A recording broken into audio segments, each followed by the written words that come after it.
कुछ दिनों पहले सनी देओल की बॉर्डर 2 फिल्म अनाउंसमेंट हुई और उसके बाद अपडेट आई कि सनी देओल की इस फिल्म के अंदर वरुण धवन और दिलजीत दोसांझ भी अहम भूमिका में नजर आएंगे। मगर इस फिल्म की अनाउंसमेंट के बाद साल 1997 में आई बॉर्डर फिल्म की मुसीबतें बढ़ गई, क्योंकि जेपी दत्ता के डायरेक्शन में बनी इस फिल्म के प्रोड्यूसर और प्रेजेंटर भरत शाह ने इस फिल्म के लिए एक नोटिस जारी कर दिया। भरत शाह की तरफ से कंप्लीट सिनेमा नाम की मैगजीन में जेपी दत्ता के खिलाफ एक नोटिस जारी किया गया, जिसमें बताया गया है कि पहली वाली बॉर्डर फिल्म के पूरे राइट्स उनके पास है। और इस बात पर 21 नवंबर 1994 में दोनों पार्टियों के बीच में एक एग्रीमेंट हुआ था, मगर दोनों पार्टियों के बीच में असहमति के चलते यह तय किया गया था कि बॉर्डर फिल्म के पूरे प्रॉफिट को आधा आधा शेयर किया जाएगा। लेकिन अब भरत शाह ने ये कहा है कि जेपी दत्ता ने अपनी पहली फिल्म की सफलता के बाद प्रॉफिट का हमें एक भी रुपए नहीं दिया है, जिसके बाद हमने 2012 में कोर्ट का दरवाजा खटखटाया और फिर हमने 2014 में इंडियन फिल्म्स व टीवी प्रोड्यूसर काउंसिलिंग में भी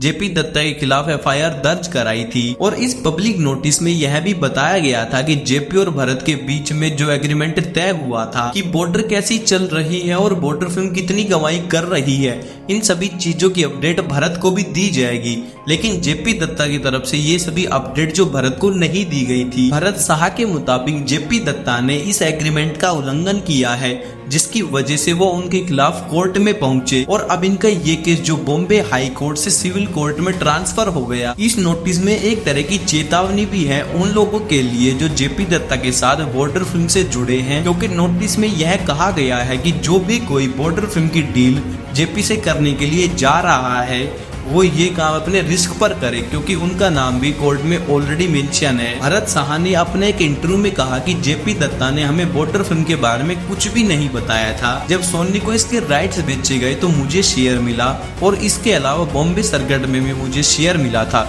लेकिन इसके बाद मुझे कुछ भी नहीं मिला। और भरत शाह ने यह भी कंफर्म किया कि उनके द्वारा 2012 में की गई फाइल की शिकायत अभी भी चल रही है, बस उन्हें इस केस के लिए लगातार डेट्स मिल रही है। फिर कोविड की वजह से ये केस और भी ज्यादा डिले हो गया, लेकिन अब इस फिल्म के डायरेक्टर जेपी दत्ता, जो कि अब बॉर्डर 2 फिल्म के प्रोड्यूसर होने वाले हैं, और सनी देओल की बॉर्डर 2 फिल्म को डायरेक्ट कर रहे हैं अनुराग सिंह, तो इस केस की वजह से सनी देओल की बॉर्डर 2 फिल्म के ऊपर काफी ज्यादा फर्क पड़ेगा, उस फिल्म की शूटिंग को लेकर के, उस फिल्म की रिलीज डेट को लेकर के, और इसी के साथ साथ इस फिल्म में काम करने वाले एक्टरों को लेकर के। तो अब देखना होगा कि इन दोनों मेकर्स के बीच में फाइनली डील क्या होती है, जो बॉर्डर 2 फिल्म के लिए बिल्कुल ठीक ठाक रह पाती है या फिर नहीं। क्योंकि अगर अब इस केस पर सुनवाई होगी तो फिर वो बॉर्डर 2 फिल्म के ऊपर काफी ज्यादा प्रॉब्लम कर जाएगी। तो आपकी इस केस के ऊपर क्या राय है मुझे कमेंट में जरूर बताना। और इसी के साथ साथ अगर आपको हमारी ये वीडियो अच्छी लगी तो वीडियो को लाइक करना, शेयर करना, कमेंट करना। फिर मिलते हैं कल नई वीडियो में, तब तक के लिए बाय बाय। मस्त रहिए, स्वस्थ रहिए,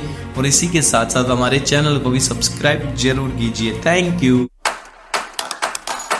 तो आपकी इस